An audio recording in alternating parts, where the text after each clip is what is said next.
Bueno, aquí no.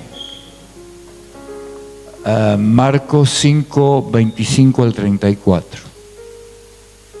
Pero una mujer que desde hacía 12 años padecía de flujo de sangre y había sufrido mucho de muchos médicos y gastado todo lo que tenía y nada había aprovechado, antes le iba peor. Cuando oyó hablar de Jesús, vino por detrás de él, entre la multitud, y tocó su manto, porque decía: si yo tocare tan solo su manto, seré salva. Y enseguida la fuente de su sangre se secó y sintió en el cuerpo que estaba sana de aquel azote.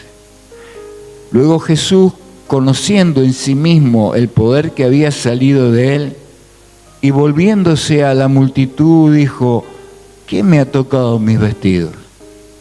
Sus discípulos le dijeron: ¿ves que la multitud te aprieta y dices: ¿quién me ha tocado? Pero él miraba alrededor para ver quién había hecho esto. Entonces la mujer, temiendo y temblando, sabiendo lo que en ella había sido hecho, vino y se postró delante de él y le dijo toda la verdad. Y él le dijo: hija, tu fe te ha hecho salva, ve en paz y queda sana de tu azote. Amén. Siempre nos centramos en la enfermedad de la mujer, ¿no? Pero en realidad este versículo no trata solo o simplemente de la enfermedad de la mujer. Trata de la invisibilidad que estaba sufriendo esta mujer desde hace ya 12 años. El flujo de sangre, uno puede entender, lo voy a decir así con todas las letras, uno puede entender que hubiera sufrido el flujo de sangre vaginal, pero en realidad no era así. Esta mujer tenía problemas de hemorroides, pero un problema muy grave de hemorroides. Y permanentemente estaba sangrando y era muy incómodo. Y esa condición le había relegado a los márgenes, ¿no?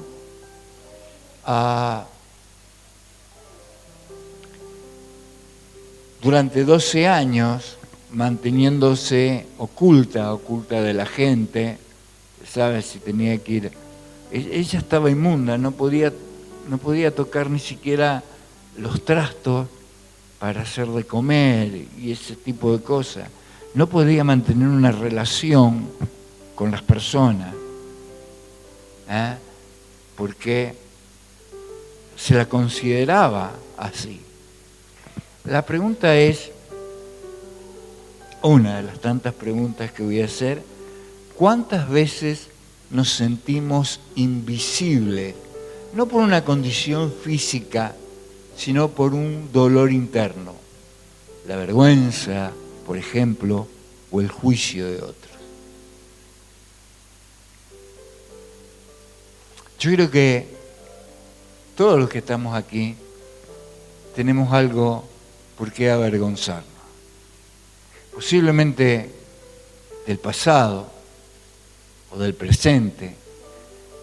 Puede tener que ver con una enfermedad. Bueno, hoy no es tan probable que uno se avergüence de una enfermedad, pero uno puede avergonzarse de utilizar sustancias prohibidas, puede avergonzarse de un carácter reactivo, carácter fuerte, puede avergonzarse porque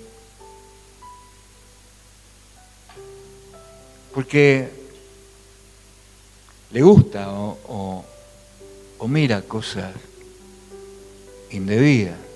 Bueno, hay muchas cosas por las que nos podemos avergonzar. Entonces,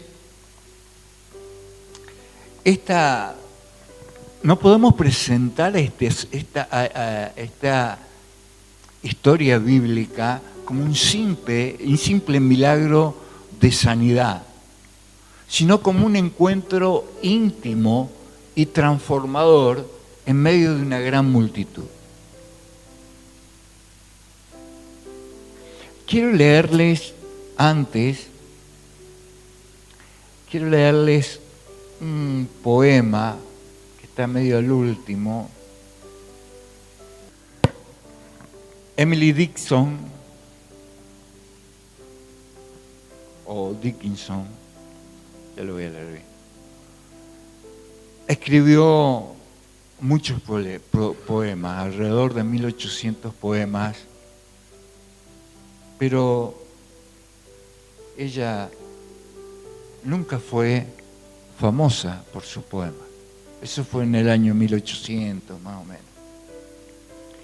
Y hasta que después fueron reconocidos. Pero yo leyendo algunos de sus poemas, escogí este. Soy nadie. ¿Quién eres tú? Soy nadie. ¿Quién eres tú? Hay una conversación entre dos personas. Soy nadie, repito. ¿Quién eres tú? La otra persona responde, soy nadie. ¿Quién eres tú?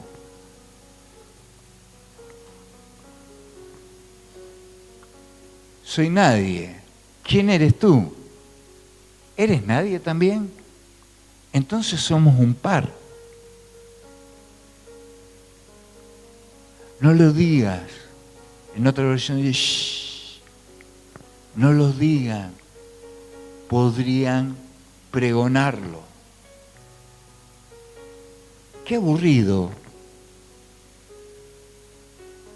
es ser alguien. Qué público, ya lo voy a leer en otra versión. Qué público, como una rana, decir su nombre todo el largo día a un pantano que te mira. Lo voy a leer en la otra versión. Soy nadie, ¿y tú? Soy nadie, ¿y tú? ¿Eres nadie también? Entonces somos dos. Shh, podrían contarlo. Qué tedio ser alguien. Qué público, como un sapo, cantar tu nombre todo el día a un charco que te aplaude. Ya lo vamos a entender. Pero quería empezar antes de leer, quería empezar con este poema, ¿no?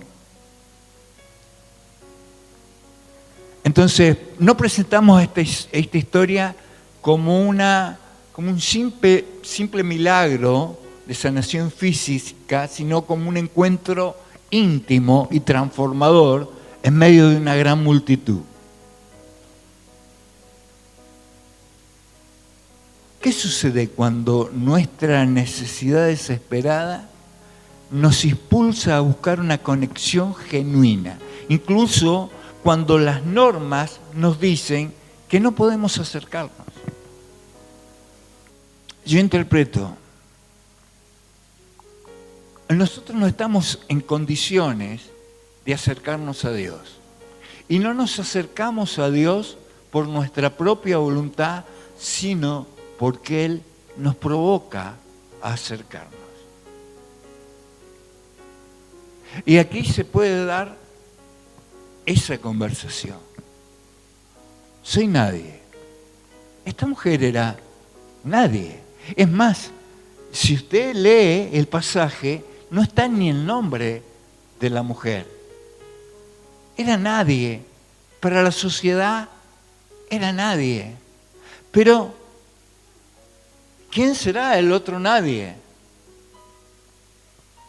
El otro nadie es Cristo. El nadie de aquella época era el Cristo, negado por los propios judíos, negado por los sacerdotes, pero el nadie de hoy también es Cristo. La gente lo niega permanentemente, todo el tiempo.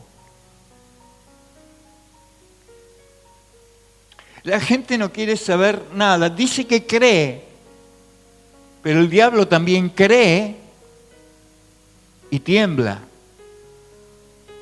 Pero para la gente Cristo no es nadie. Es nadie.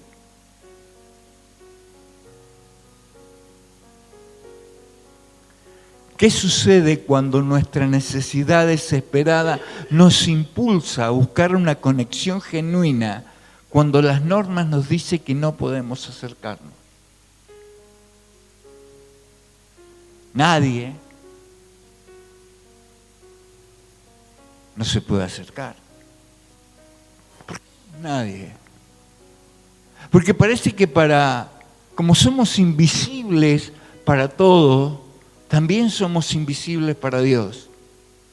Como nuestra vida está cargada de vergüenzas, de hemorragias internas,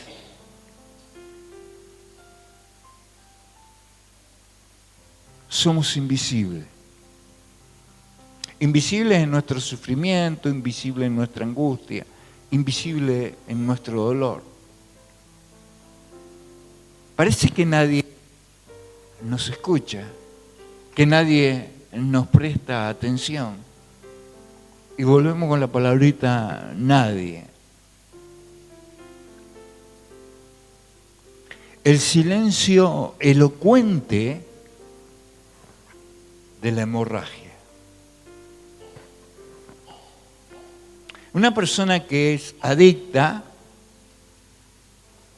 usted sabe que la adicción viene de la palabra falta de adicción o no hablar o no comunicarse. Y esta mujer que estaba sufriendo un flujo de sangre, esa situación la llevó a ese aislamiento social.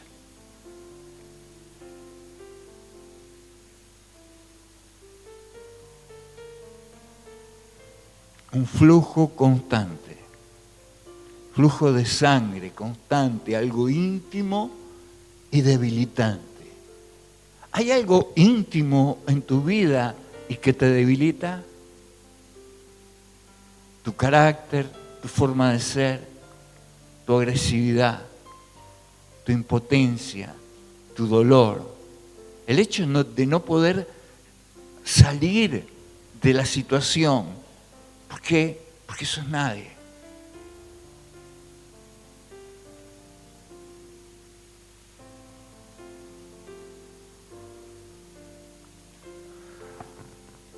Estas hemorragias son silenciosas y ocultas, consumiéndonos por dentro sin que los demás, o tratando que los demás no lo noten.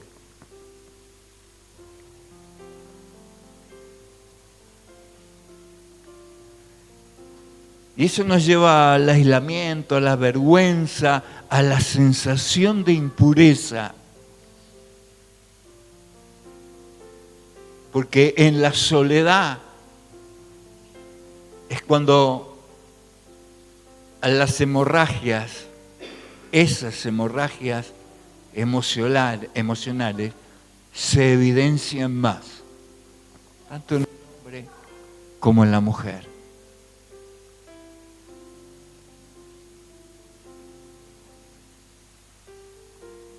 Hemos discutido, hemos peleado. Se toma un trago de más y se pierde la conciencia, se pierde la razón y surge la hemorragia. Y en esos momentos no nos damos cuenta lo que podemos hacer. Simplemente estoy dando ejemplos que he vivido. Y que he vivido en mi propia persona, que no los voy a contar aquí.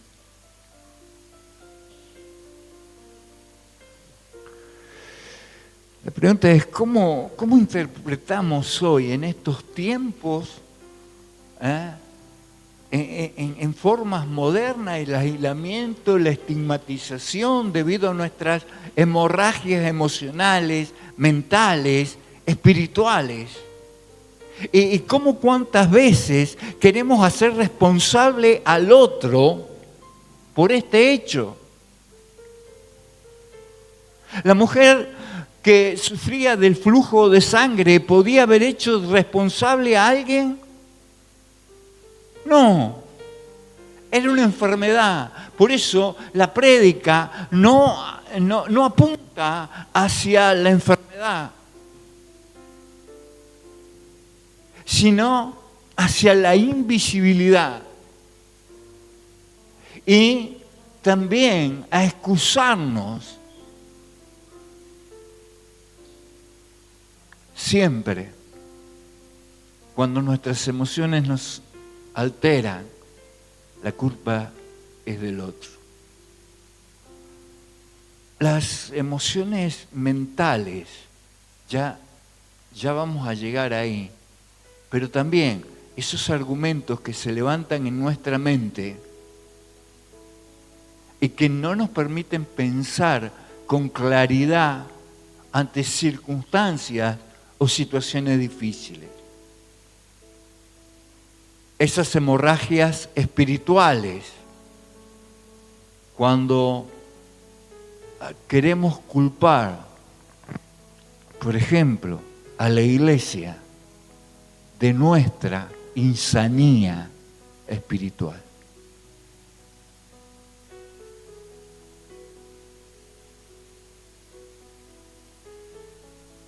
En ocasiones es lamentable. Ahora sí vamos a leer lo que se considera la pérdida de la agencia. En 12 años, sin buscar, buscando, sin encontrar éxito, nos podemos preguntar en qué área de nuestras vidas nos sentimos impotentes, a merced de las circunstancias o sistemas que no nos ofrecen un alivio. Buscamos y buscamos cómo salir, cómo arreglar la situación, pero vez tras vez volvemos a sucumbir. Mire, la pérdida de la agencia se refiere a la disminución o ausencia de la sensación de control personal sobre las propias acciones, pensamientos y el curso de la vida propia. Acá vemos, recién decía, hemorragias mentales, ¿no es cierto? Y me refería a esto. En la experiencia de sentirse impotente, como si las decisiones y los resultados estuvieran determinados por fuerzas externas en lugar de la propia voluntad e iniciativa. En esencia, una persona con pérdida de agencia siente que no tiene la capacidad de influir significativamente en lo que sucede.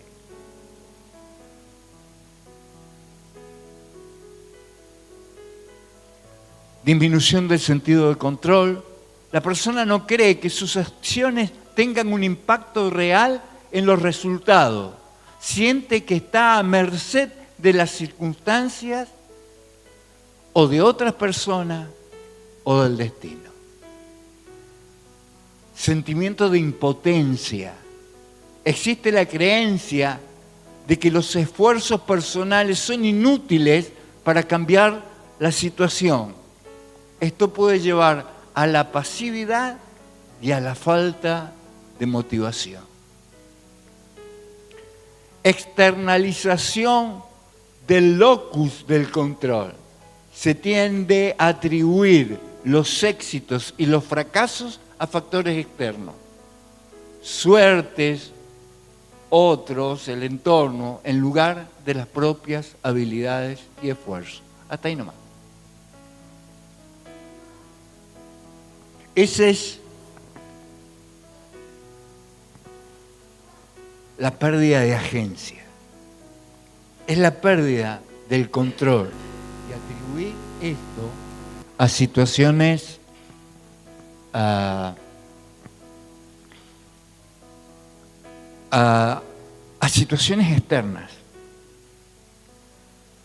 Ahora, volvamos a la mujer con flujo de sangre. Había hecho todo lo posible, 12 años, pero cuando ella vio a Jesús, tomó control de su razón. Es más, su fe, su confianza hizo que dejara de estar pasiva, porque ya lo había intentado todo, y tomó la iniciativa de ir hacia el Hijo de Dios. La multitud y el anhelo de un toque. Rodeado por la multitud, Jesús, el bullicio y la soledad interior de la mujer. Ella estaba sola. Como usted, que piensa que es nadie, se siente solo hoy. Una criaturita que es violada dentro del seno familiar,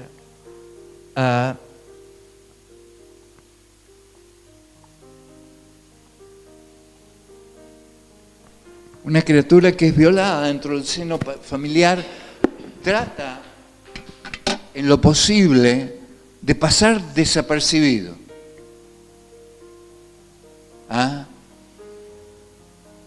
Cuando la persona que lleva a cabo ese acto está presente, esta niña va a tratar de no mostrarse, de pasar desapercibida, de ser invisible. Porque sabe que cualquier cosita que haga, que pueda despertar la atención de esta persona, de este individuo, puede ser caótico para ella.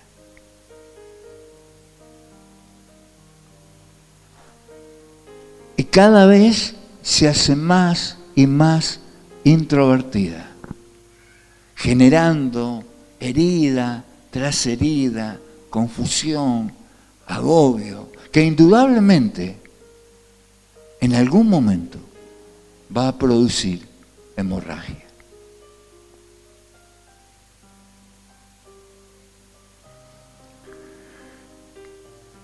Miremos la decisión audaz de esta mujer. Ella no podía pedir permiso, no podía decir permiso. No. Yo me imagino la escena así, Jesús rodeado por la gente y ella de alguna manera gateando para no ser vista, para hacerse invisible y acercarse por detrás y tocar el borde del manto. Esto nos enseña que tuvo la iniciativa personal en la fe y en la búsqueda de un encuentro divino con quien ella sabía que iba a recibir la sanidad. Sus hemorragias pueden ser sanadas. Sus emociones pueden ser sanadas. Su interior, aquello que le provoca vergüenza, angustia, puede ser sanado. Pero tiene que haber una iniciativa personal. Hay una palabra, kraspedon, griega, significa los flecos del manto, ¿no? Y tiene un significado ritual. Y ella se acerca a ese símbolo de la presencia y la autoridad de Jesús. Los flecos. Si tan solo toco los flecos como un ritual, como tocar en aquel tiempo al sacerdote, si tan solo pudiera.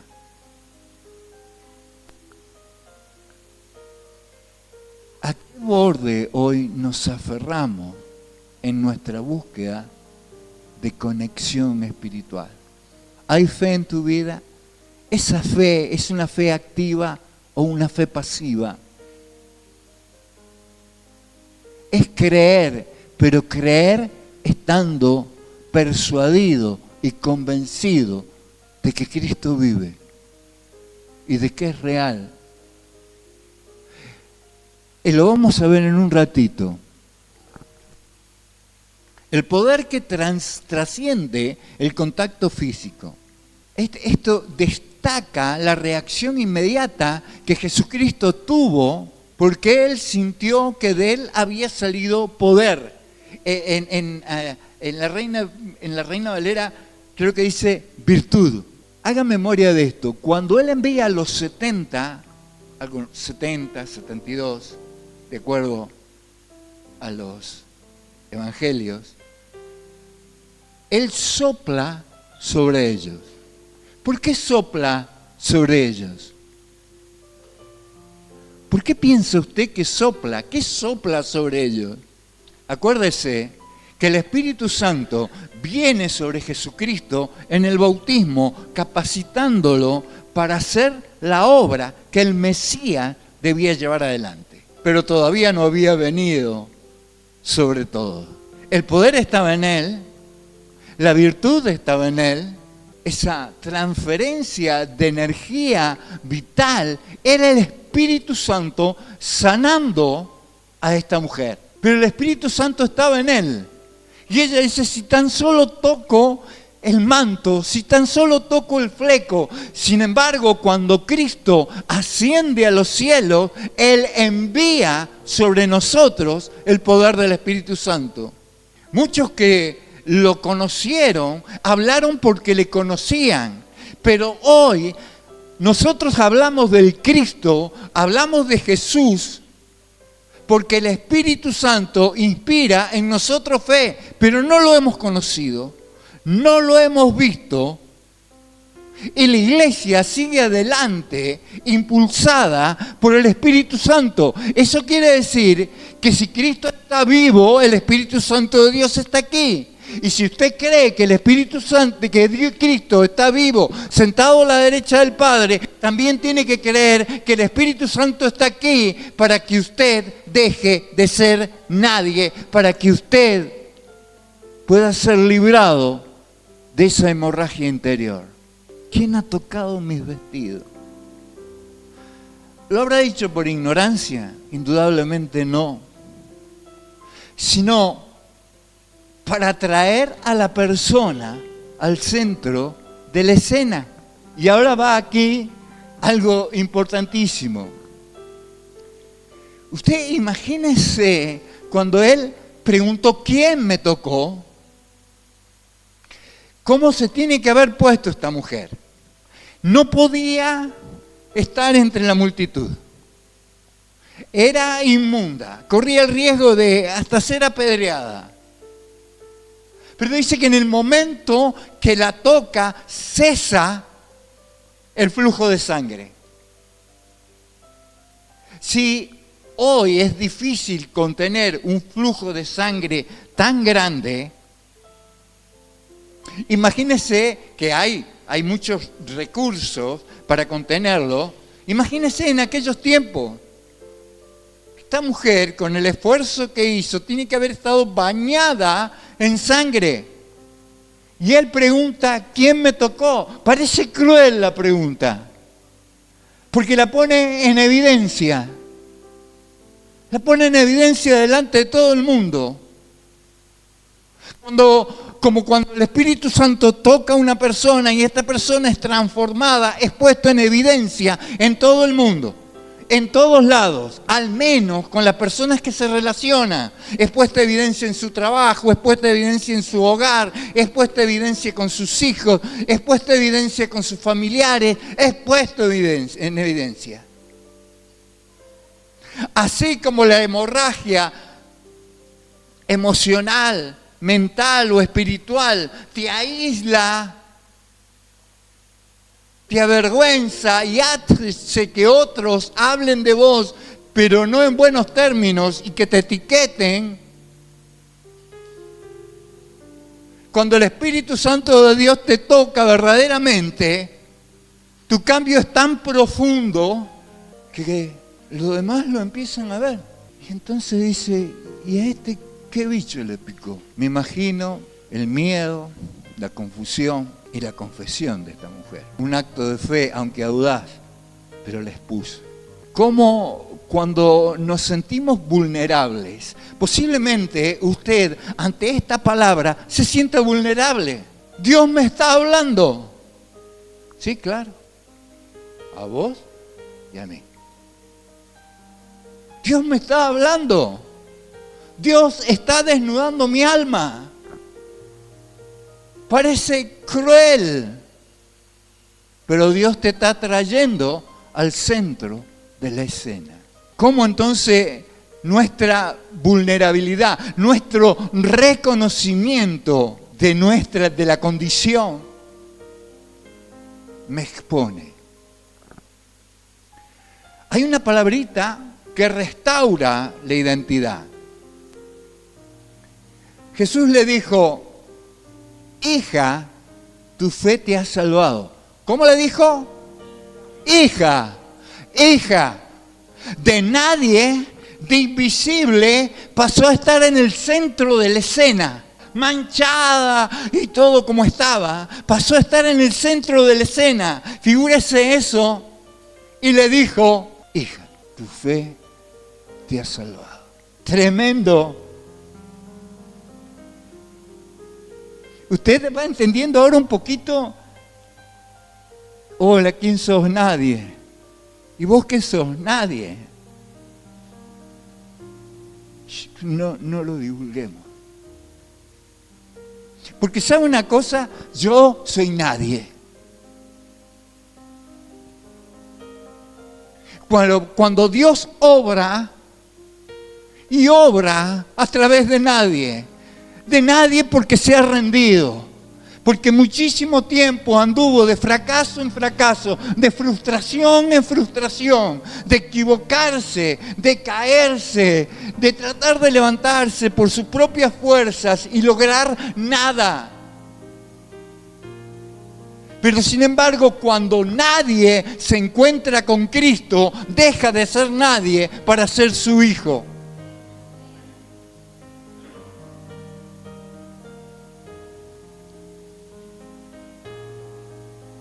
Esta sanidad va más allá de lo físico. Es una sanidad integral. Había fe, conoció al Cristo de poder, el Cristo de poder hizo una obra extraordinaria en ella. Seguramente que todo el mundo que la conocía y que veía que estaba sana, le tiene que haber ido a preguntar qué pasó.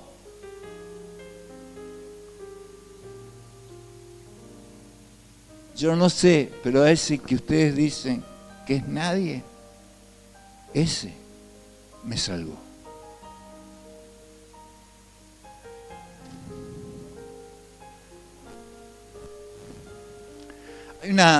Hay una palabra, eirene. Y hay una promesa de paz.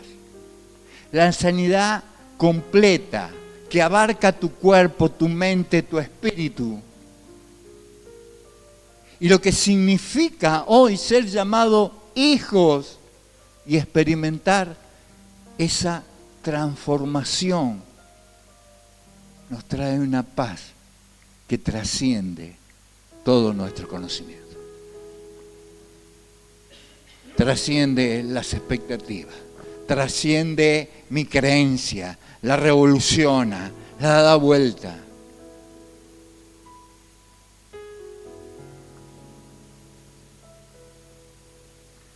Interpreta esta historia como un modelo, como un paradigma, como un modelo para encontrar a Dios en intimidad. Esa conexión que nosotros necesitamos. No se trata solamente de tocar el manto físico, sino de anhelar un encuentro íntimo que trascienda la superficialidad de nuestro credo, de nuestra manera de creer. Necesitamos encontrar esa intimidad que es más profunda, pero tiene que ser una fe activa. Aún si tenés que arrodillarte para poder llegar a Cristo. Si tenés que humillarte para poder llegar a Él. ¿Cuáles son sus propias hemorragias? Aprendas a romper las barreras de la duda, las del miedo, las de la vergüenza y encontrar un contacto genuino con Cristo.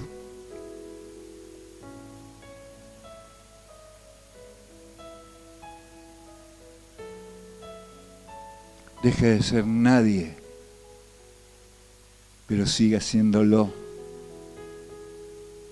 Deje de ser nadie para que Él le diga hijo, pero siga siendo nadie para que el poder de su gloria en su vida sea exaltado, no por usted,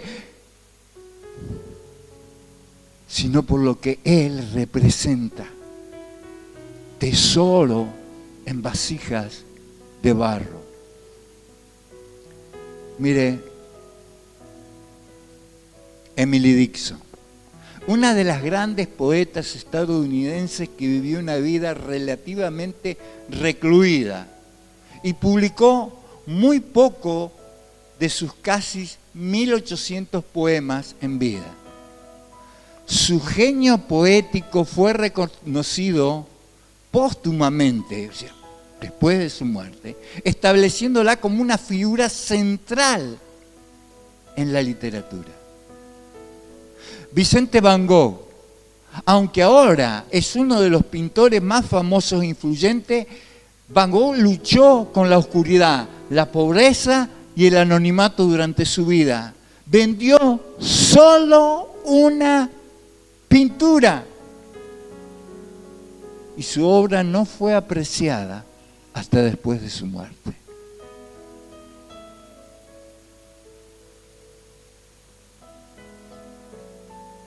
Entonces, volvemos a leer esto. Yo soy nadie. ¿Y tú? Yo soy nadie. ¿Y tú? ¿Eres nadie también? Entonces somos dos. Shh, podrían contarlo.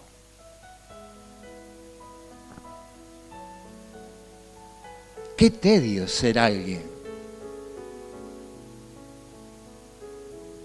Qué público, como un sapo, cantar tu nombre todo el día en un charco que te aplaude.